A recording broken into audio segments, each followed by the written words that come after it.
فضحك رسول الله وقال كلها بقي إلا كتفها، لأن دي كان شاه. ذلك الإمام علي لما قالوا له الإنسان كيف يعرف الإنسان أنه من أهل الدنيا أم من أهل الآخرة؟ أنا عايز مقياس كده تقول لي عليه.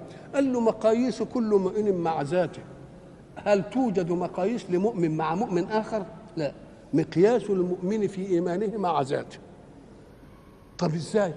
قال له إن دخل عليك من يعطيك شيئا ودخل عليك من يأخذ منك شيئا.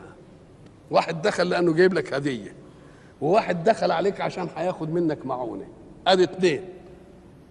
فإن فرحت بمن أعطاك أكثر من فرحك بمن أخذ منك فأنت من أهل الدنيا،